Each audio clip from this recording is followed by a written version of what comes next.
everyone, and welcome to TV Time with Chris.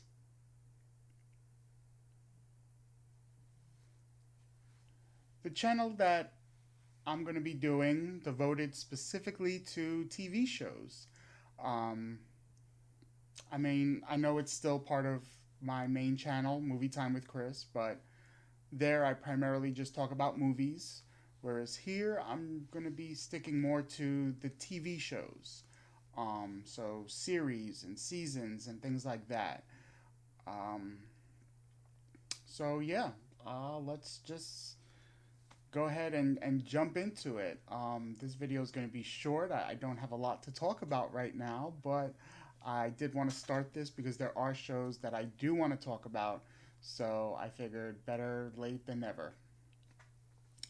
So, as I mentioned in my last video on movie time, um, where I started talking about all the movies that Disney was going to be coming out with, and I said I was going to be touching on all the shows, I'm going to start this episode with that. So I have my notes here again because the list of shows that Disney is coming out with is pretty extensive.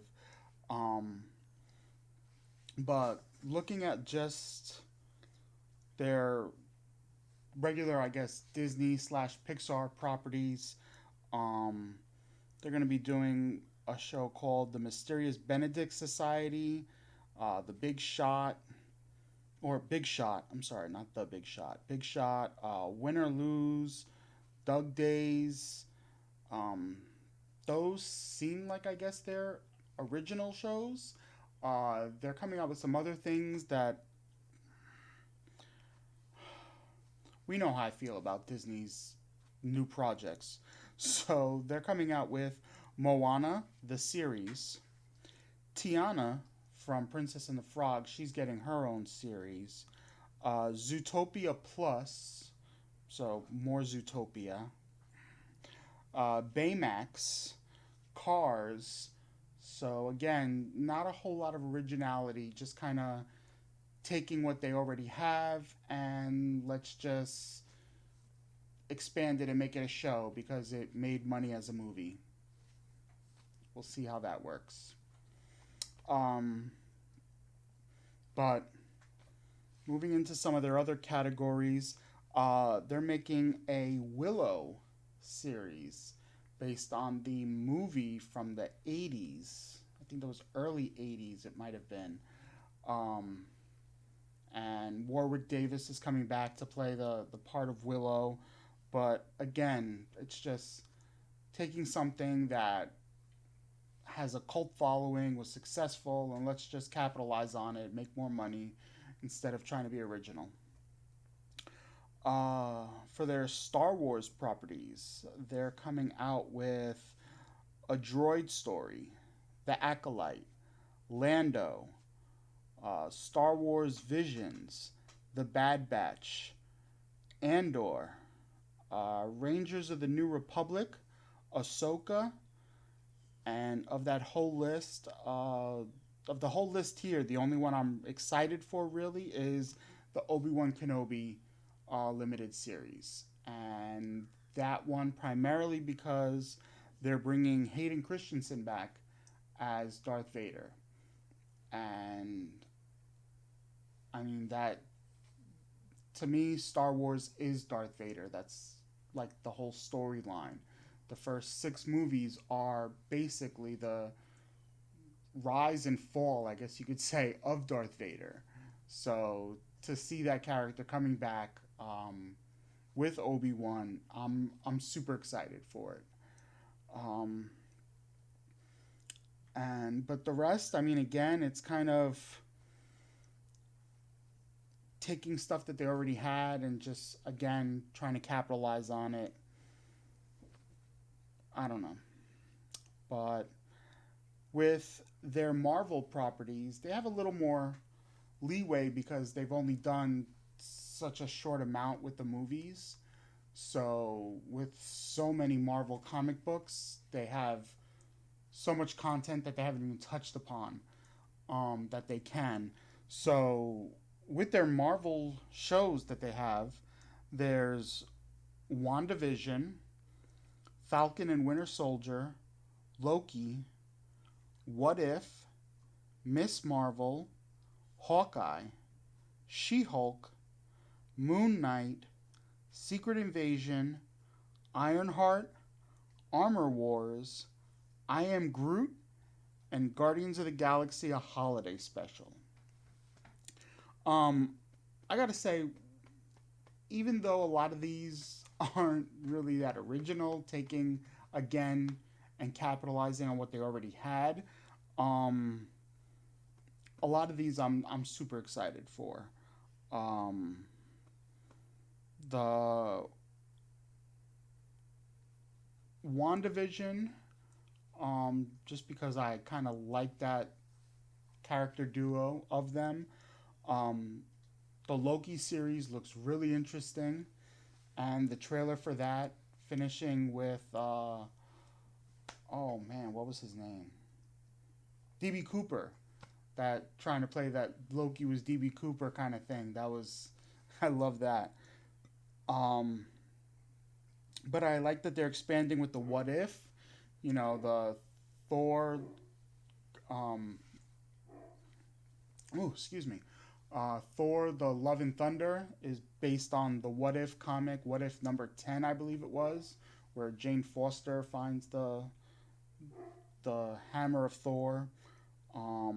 She Hulk, I'm glad to see that Hulk is going to be in there, Bruce Banner. So it's good to see that he's getting something because they never really redid his solo movies or expanded on them.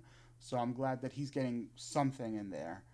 Um, Moon Knight, which is going to have um, Oscar Isaac playing the main character, and Oscar Isaac I think is just a great actor. So I'm excited to see what's going to go with that.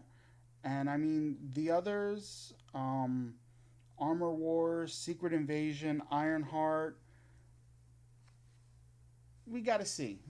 Give it a few episodes and maybe they'll get me hooked. Um, with the Pixar, Disney stuff, I don't know if I'll really get into it. I might touch upon them in the future when they do come out on this channel, but that's probably going to be the extent of me talking about them. And the Star Wars stuff, regardless of how I feel about Disney and how they're not original and they're just playing on everything that they already have instead of expanding, um, if it says Star Wars, I'm going to watch it. So they already got me on that. So those are definitely things I'm going to be talking about in the future when those shows come out. The Star Wars shows and the few of those Marvel shows that they're going to be doing. For sure, you're going to be hearing from me about those. But we're just about at 9 minutes, so I'm going to try to make this a little quick. Sorry, I've been going on.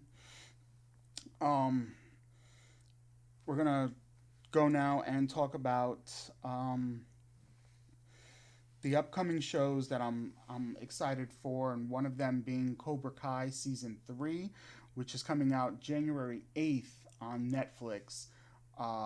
You know, I always say Karate Kid is like a guilty pleasure of mine. When that movie's on TV, you just can't help but watch it, and you just get sucked in, and you end up watching that movie. And it was interesting. With my health issues and my time off from my channel, um, I was laying in bed right after one of my surgeries, and I had time to kill, and I decided, you know what, I'm gonna go ahead and watch this Cobra Kai, and they got me hooked, and it was really good to see things from Johnny's perspective instead of, you know, Daniel's perspective. And instead of seeing Johnny as the bad guy, you get to see it as, he wasn't bad at all. It was really his teacher that was bad, and he's just a guy trying to make it in the world. And so to speak, he was just following orders, I guess you could say. I know Magneto may not like that term, but that's really all it was. But it's really good to see how he kind of turned things around and he wants to be different. He realized the error of his ways, and the show is just so good. And I'm really excited for season 3. I can't wait. I know most people that know me know that I hate watching shows that are still running, um, because I hate that waiting process. Normally, I'm like, no, I'm just gonna wait till the show's over and then I'll watch it all at once. I mean, that's what I did with House of Cards, Sons of Anarchy. Um, God, so many shows. I think The West Wing might have been one show that I didn't do that with, but I waited till The West Wing was in season 5 before I really got into it. So I got to watch, kind of binge watch the first 4.5 seasons before I really started watching The West Wing. And so anyone that knows me knows that this is different for me to watch a show while it's running and not have to wait for the next seasons. Um, but speaking of seasons and waiting, I'm going to finish this episode talking about the Mandalorian season finale. Again, it's Star Wars, so I'm going to watch it, but The Mandalorian has become such a great show. Not that it wasn't originally, but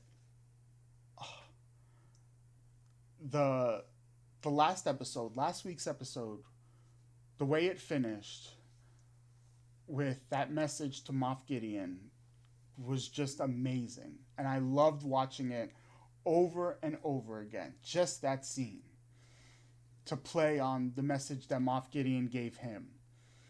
And this finale it was great to see, you know, characters from the season kind of come back and come together. Uh, it was great to see old people that we knew. I don't want to really spoil it because it is only Friday at 10:20 in the morning, so I know a lot of people probably still want to watch it. But it's great to see these characters that we've grown up in Star Wars and know kind of coming back. And you know, we know that with Boba Fett making his return a few episodes ago, and it's great. They're really doing a good job with this. Dave Filoni and Jon Favreau really know what they're doing. Um, but this episode has action. It's got a great story. It's emotional. It's heartfelt, and you have to check it out. If you're not watching The Mandalorian, you definitely need to see it. It's well worth it. It's an amazing show. It finished. I'm already excited for season 3. I want to see where they're going to go with it at this point because there's so many options. I'll probably do another video where I just focus on The Mandalorian because there was so much to talk about. But the way it finished with the end credits, they have a scene for another show called The Book of Boba Fett. That's not a spoiler. That's already on the internet. It's everywhere.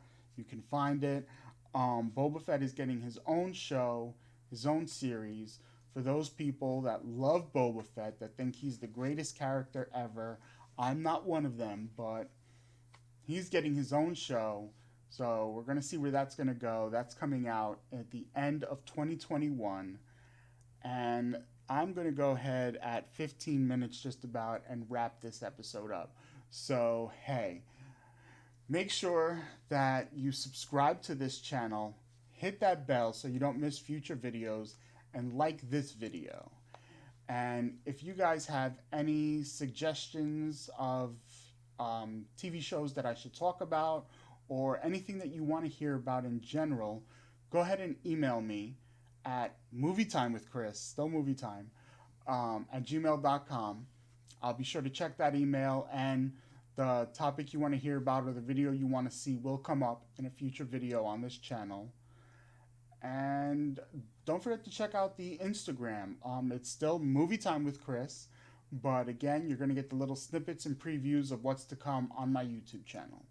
So until I drop that Mandalorian video, take care, guys. Stay safe.